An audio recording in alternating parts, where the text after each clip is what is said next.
But honestly, when we start to talk about inequities in housing, we really lean into the systemic pieces of how we got here, right? Many of us, I mean, how many homeowners do we have? So a few, about half of us, or maybe a little more. So when we think about capacity building and access and equity, when you ask a housing person about, what could be changed to really bring equity to Memphis, I'm gonna say, well, it's housing. If everybody had a home, then everything else will fall into place. And then if you ask the health folks and the mental wellness folks, they're gonna say, well, if everybody had access to health care, then everything else will work out.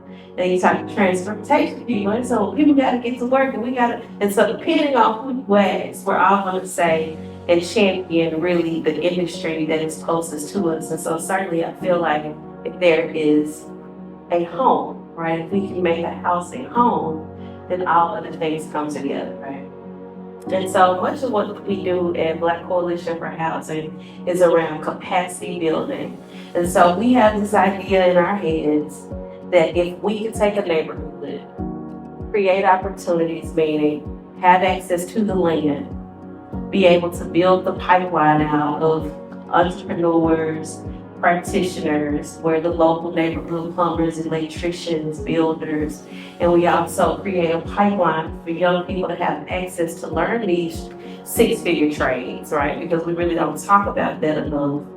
That we can then stabilize our own communities by both creating workforce, training of young people, but then creating ownership.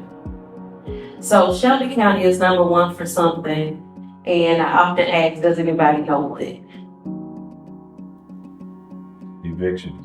Evictions, right? So pre-pandemic, right at the cusp of the pandemic, we were notably the largest county with the largest number of evictions, right? Who was the most impacted? African American women. Single Black mothers, right? And so when we think about how we take the burden off of the justice system and courts and whether or not, landlord-tenant laws are fair and whether or not we're dealing actively with slumlording, in my mind as a practitioner, I'm gonna say ownership is the key. So if we get more people into ownership, then we get more people out of the courts.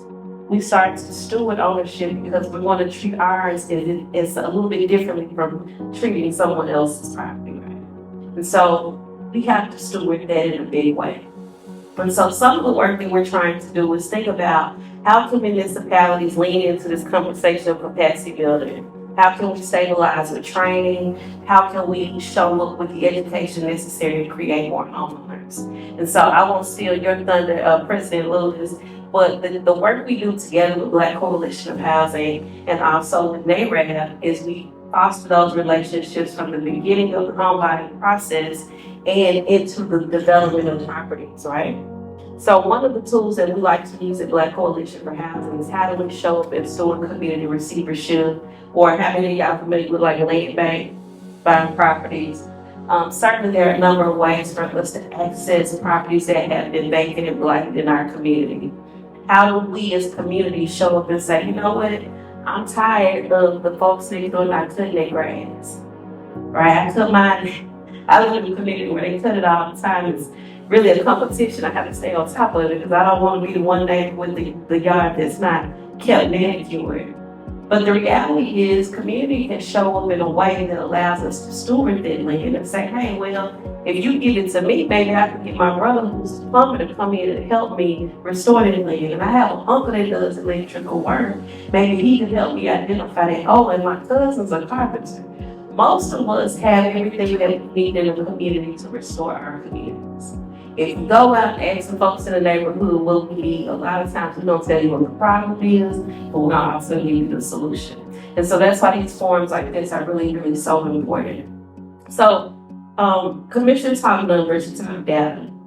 The homeownership gap for minorities has widened, specifically for Black families. We're now the lowest on the total poll, even beyond Hispanic families.